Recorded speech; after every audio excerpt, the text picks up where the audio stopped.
Good afternoon, ladies and gentlemen. Welcome back to the Shadow and Sun Show, and welcome back to part whatever of my TSR Darksun Dragon Kings review. This will probably be the last Darksun review I do. I may do something else. The Ivory Triangle, I think it is. I was going to do Freedom, but it turns out I'm actually missing one of the components, and it's not really a complete review without it. And I'm looking to try to find it, even if it's only on PDF. And if so, I'll get back to it. But things have gotten pretty busy around here, and I wanted to get into this. Hopefully, Omanal, if you're checking this video out, we can do another, another one-on-one together this Sunday after the movie review with the Cigar DM, sometime after dinner, something like that. But Dragon Kings came out in 1993, I believe, by Timothy B. Brown. And while I finally made it through the box set, it took quite a while to get through that. It was 70 some odd pages of just stuff I just couldn't get into. The description of the geography. I live in the desert. I know what it's like to traipse about the the dry riverbeds and the salt flats and the scrubs and the rock. It was just a whole lot of boring for me. Other folks, you may have enjoyed it. Don't get me wrong. There's some good stuff in there, but it took a long time.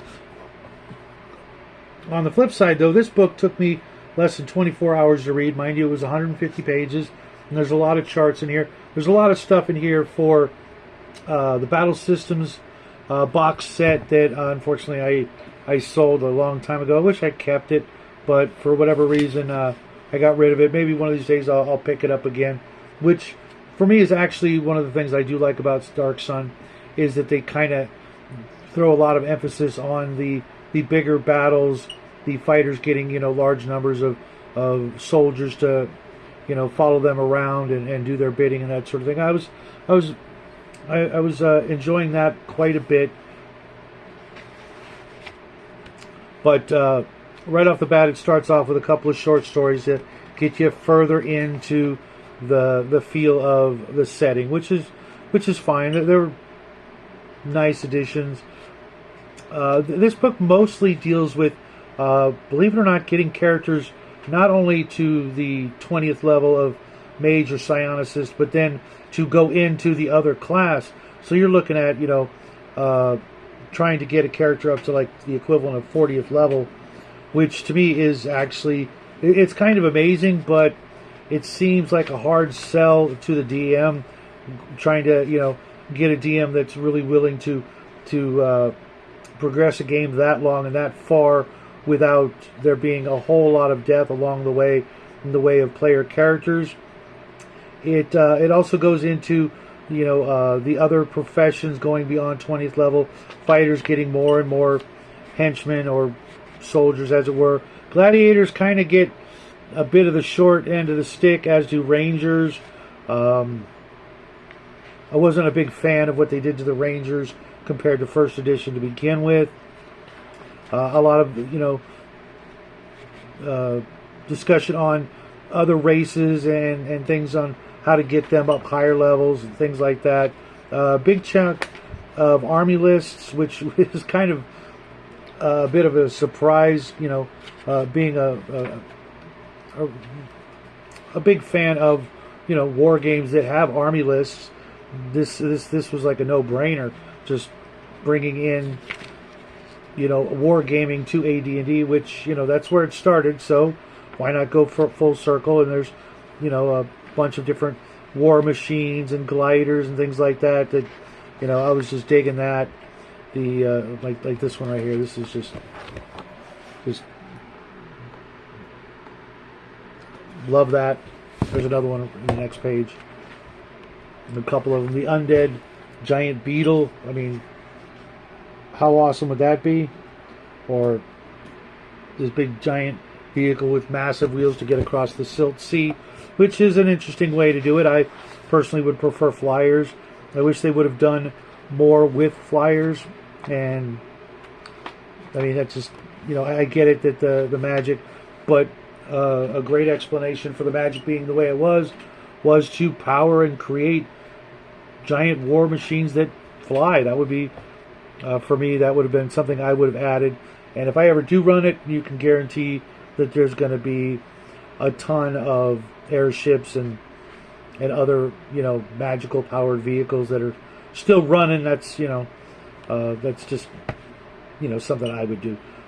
Now, part of the game revolves around wizards, eventually, if they, get high enough level, etc., becoming more or less dragons.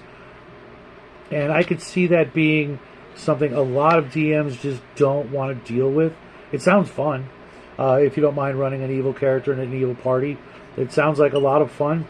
The dragons become insanely powerful compared to first edition, but not so much compared to second edition, other than the addition of the psionics, which you kind of need to, really embrace if you're going to run a Darksun campaign. It's really, they go hand in hand. Now, on the opposite side, there's these things called, let me make sure I pronounce this right, because it's a weird word, Evangions, which are the good versions, the opposite of the dragons. And let me see if I can skip ahead to that. Just there is actually an illustration that describes what the Evangions are and become, and to be honest, it's just not something I would want to do with a magic user or a wizard type of character. They go from, their regular, humanoid self, so to speak, into this sort of gargoyle-y, angel-looking thing, all the way up to this just really weird-looking butterfly. It's just, I don't find that fun. I don't find that the way I would want my character to look. I get it, they're trying to stay away from the word angel, but let's face it, that's what they're doing. And personally, I'm more of a fan of the, sword and shield, flaming sword, Michael type of angel. Why not go that route? I get it, they were trying to stay away from the whole, earthly connection, but that's me, that's where I would go. Now, there are a decent number of other things for the other characters. Cleric spells beyond 20th level, kind of neat, going up to 10th level spells. They kind of screwed over a lot of the other professions. It's really very focused on the magic user's path. But the priests can become elementals, which I kind of think is a step down. But maybe I'm not getting it. But it just doesn't seem like something I would want to do. Now, an interesting thing for the rogues is after 20th, they essentially become quasi-illusionists, which is kind of neat, and it does give them some new ways to accomplish their profession. Being a multi-class, more or less, illusionist thief is kind of goes really well together, hand in hand. And they get up to, at 30th level, good luck, 2 7th level spells. Unfortunately, they don't have the Ultra Reality spell, which is the sole reason for trying to play a high-level illusionist. They also get a couple of new skills, the Detect Magic, Detect Illusion, Forge Document, Bribe Official, Dig Tunnel, and Escape Bonds, which if you use the optional rule, you can actually take some of those abilities at first level, swapping out some of the ones you're not going to use, and then when you get to 20th, you can pick up the other ones. Not bad. The Forge Document, the Bribe Official, and Escape Bonds abilities would probably come in real handy at lower levels. Higher levels too, of course. And then the Psionicist going up to level 30 also. Pretty stunning considering how many psionic sciences and devotions you'd get, throughout the course of your career, starting out with 12 sciences at level 21 and 22 devotions, maxing out at 30 and 70 respectively. That's pretty scary. And obviously the things you could do with that. Unfortunately, the Order, which is their number one psionic institute, if you will, that will more or less force you into, joining their little group of Jedi Knights that are, worse than being too good or too evil. They're true neutral, and to me that's just boring. I hate the whole neutral concept. Pick a side or get out of the way. Then there's a fair number of new spells for first through 9th level. Then you get into the 10th level spells, and they obviously need psionics to go with them, because apparently you can't cast a 10th level spell unless you have mastered some of the inner disciplines. And there's some pretty scary ones in there. I'm not going to go over most of them just because there are really so many. Dome of Invulnerability, that's always handy.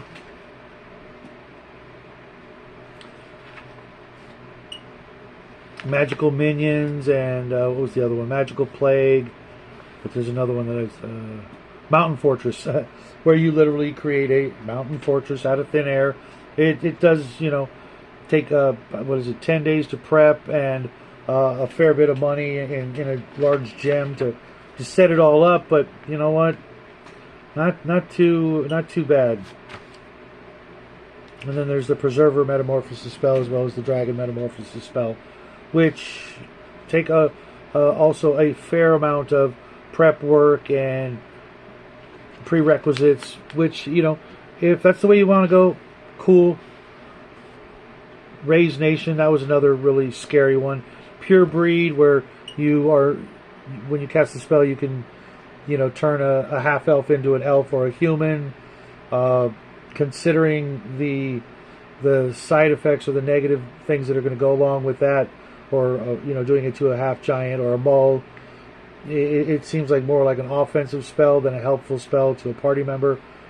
Raise Nation, where on a great dead city, if you come across one and cast the spell, you'd get between 1,000 and 4,000 skeletons. That's boom, instant army. Let's play some Warhammer Fantasy Battles, or battle systems, and let's do it. But like I said, there are a ton of 10th level spells. Wall of Ash is just absolutely brutal. If you get pushed into the Wall of Ash, you're pretty much just dead meat. Then there's the priest spells that go all the way up to 10th level. Not a lot of the lower level spells. They really push you through to the 8th and 9th and 10th level spells, which, I think there's only let me go back. I think there's only 2 or 3.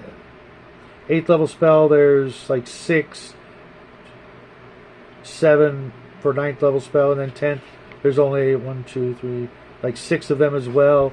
Kind of chintzy considering what they've done for the magic user, but there's some decent spells in there. Pocket Dimension, a lot of things that really just seem like more or less magic user spells, but for priests. Storm Legion was kind of an interesting spell. If you can summon up a storm, then you can transport an army from point A to point B. That could be pretty fun. It would at least sound cool. In practice, though, it may be a little more complicated than that. Insect Host as a 10th level, not bad. But for the most part, they were kind of a bit lackluster. The additional psionic disciplines, not bad, but most of them are probably should have been in the original book. I know they came up with new stuff as they're working on it, But I just personally, I know from experience, I don't know too many dungeon masters who even know how to run psionics properly, or at least to make them enjoyable. It's always like, fine, I'll let you run psionics, and then they, penalize you every step of the road for wanting to play that kind of a character. Finally, it goes into the Dragon of Tyr, which is pretty badass. Maybe not as powerful as Tiamat or Bahamut or what have you, but they're still pretty nasty. Up to a -10 armor class, and a THAC0 of -3, so you automatically hit the first 3 armor classes, and the spell categories. Starting with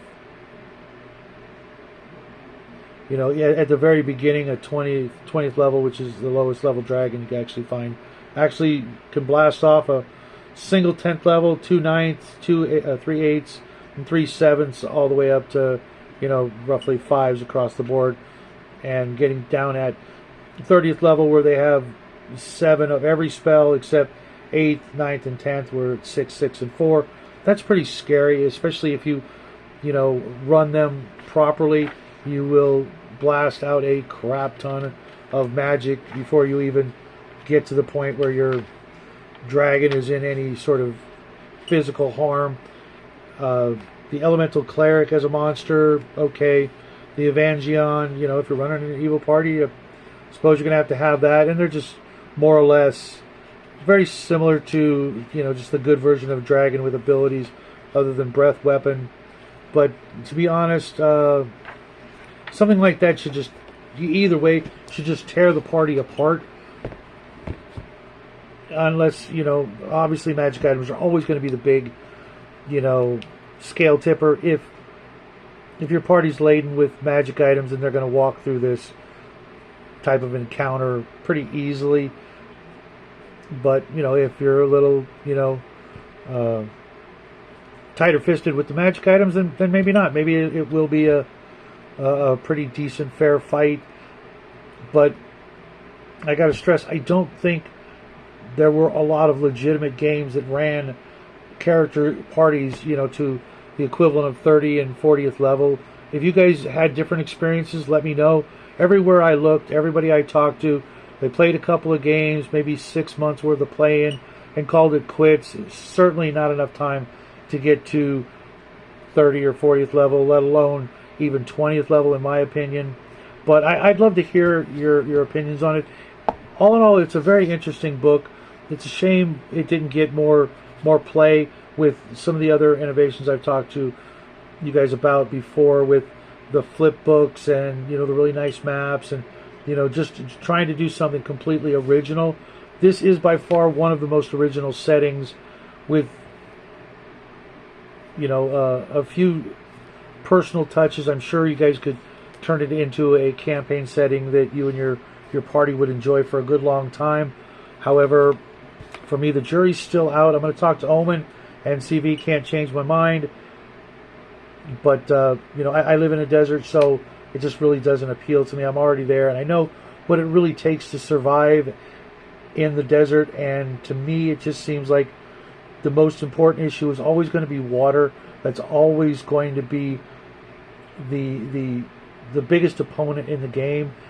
And for me, that's not really Dungeons and Dragons. I want to go into the dungeons. I want to fight the monsters. I want to steal the treasure, and I want to do all the things before and after that. And none of those really include spending a lifetime struggling for every sip of water. To me, it just doesn't really sound exciting. I've done it in real life. I've been in the desert, and I've had to conserve my water. I know how heavy it is and how hard it is to carry. And mind you, we've got cars which make everything easier. These guys don't even have horses. They've got giant bugs to fly around on occasion, or some giant lizards, which also going to be, taxing your water resources. It's really a game of attrition that you really can't win without some sort of damn near miracle in the way of being able to produce water. I know the priests can make half the amount of of drinking water that normal priests could create in every other game system. And once again, it's just basically trying to turn your characters into skeletons. And I'm not opposed to that, turning players into skeletons, but I want to do it the old-fashioned way, not dehydrate them, but just TPK them in other more interesting ways, other than they sit around in the desert and die of dehydration slowly and painfully. That's just a little too sadistic for my tastes. But like I said, let me know what you thought. Let me know if you had a successful campaign. If you know anybody who ever made it to become a Dragon King or an Evangeon, I'd love to hear about it. But I'm guessing there's not many folks out there who really ever got to see that culmination of everything Darksun tries to lead up to. But we'll see. So have a great weekend. I will be gaming tonight with Bo from Bo Paints Minis. Saturday, the little guy and I will be doing a Shadow Chat part 2 of Eldritch Horrors, and then afterwards, of course, I'll be hanging out at the Quantum Show with Nathan Allen. If you guys haven't checked out that channel and you're into all kinds of paranormal and supernatural stuff in the real world, UFOs, Bigfoot, all that sort of thing, come drop by. I'd love to see you guys. I've seen a bunch of you guys pop in there so far, and we really, really appreciate it. It really makes me happy to see some of you guys, popping in and giving it a listen. And for those of you who've become regulars, thanks a lot. So until next time, have a great weekend. We love you guys, and as always, happy trails.